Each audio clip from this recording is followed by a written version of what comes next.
볼로디미르 젤렌스키 우크라이나 대통령이 미국을 방문해 조 바이든 대통령과 정상회담을 했습니다.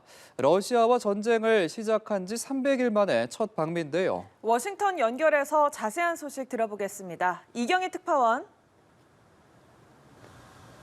네, 볼로디미르 젤렌스키 우크라이나 대통령은 군복 색깔의 바지와 티셔츠 차림으로 백악관에 도착했습니다. 조 바이든 대통령은 우크라이나 국기 새긴 노란색과 청색 줄무늬가 있는 넥타이를 하고 질 바이든 여사와 함께 젤렌스키 대통령을 맞았는데요. 곧바로 이어진 정상회담에서 바이든 대통령은 믿기 어려운 전쟁이 벌써 300일이나 지났다며 유럽 동맹국과 미국은 항상 우크라이나와 함께한다고 강조했습니다. 300 days. Hard to believe. 300 days. Been going through this, and Putin has ways to brutal assault on the Ukraine's right to exist as a nation and the attack on innocent Ukrainian people for no reason other than intimidating.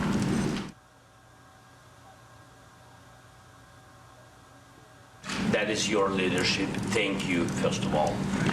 Thank you so much, Mr. President. Of course, thanks my partisan support, thanks Congress, and thanks from our just ordinary people to your ordinary people, Americans. I really appreciate. 젤렌스키 대통령은 바이든 대통령의 큰 지지와 지도력에 감사한다며 우크라이나 영웅상을 전달하기도 했습니다. 두 사람의 대면 회담은 개전 이후 처음으로 전쟁 중인 국가의 정상이 외국을 방문하는 것은 이례적인 일인데요. 전쟁 발발 이후 젤렌스키 대통령이 우크라이나를 벗어나 외국을 찾는 것 자체도 이번이 처음입니다. 그만큼 상징적인 회담으로 볼 수 있는데 미국의 변함없는 헌신을 보여주려는 것이 이번 방미 초청의 이유라고 백악관은 설명했습니다. 양국 정상은 잠시 뒤 공동 회견을 하고 이후 젤렌스키 대통령은 의회 연설을 통해 초당적인 지원을 호소합니다. 네, 미국은 오늘 회담에 맞춰서 대규모 추가 군사 지원 계획도 발표했다고요. 네, 미 국무부는 우크라이나에 18억 5천만 달러, 약 2조 3천억 원 규모의 추가 지원 계획을 발표했습니다. 이번 지원 패키지에는 패트리엇 방공미사일이 포함됐다는 점에서 주목받는데요. 미국이 사거리가 70에서 80km에 달해 적의 항공기나 미사일을 장거리에서 요격이 가능한 패트리엇 미사일을 제공하는 건 이번이 처음입니다.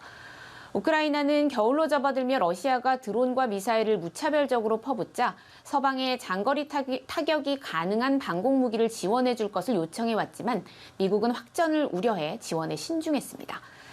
토니 블링컨 미 국무장관은 항공기 요격이 가능한 패트리엇 미사일까지 제공함으로써 이전보다 비약적으로 방위 역량이 높아질 것이라고 말했습니다. 전쟁 중인 만큼 젤렌스키 대통령의 방미 논의부터 실제 이동 동선까지 철저히 비밀에 붙여져서 첩보장전을 방불케 했는데 이 과정에서 미군이 깊이 관여했다고요?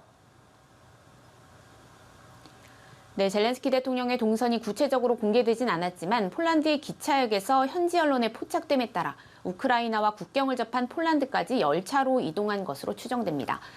이후 차량으로 인근 공항으로 이동해 미국 군용기를 타고 앤드루이스 공군기지를 통해 미국에 도착했는데요. 러시아 잠수함이 활동하는 북해에 접근했을 때는 미군과 나토군 전투기가 호위에 나서기도 했습니다. 백악관은 젤렌스키 대통령이 안전하게 여행할 수 있도록 우크라이나 측과 긴밀히 협력하고 있다고 강조했습니다. 백악관은 방미 사실 역시 회담이 임박해서야 공식 발표했는데요.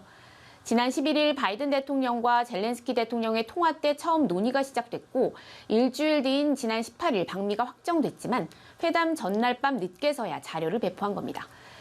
양측은 미국 방문 성사에 필요한 보안 상황과 신변 안전 담보 가능 여부 등을 중점적으로 협의한 뒤 가능하다고 판단되자 방미 일정을 확정한 것으로 전해졌습니다.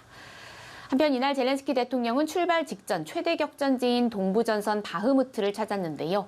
전장을 비우는 만큼 격전지 전황을 살피고 장병들을 격려하려는 것으로 풀이됩니다. 지금까지 워싱턴에서 전해드렸습니다.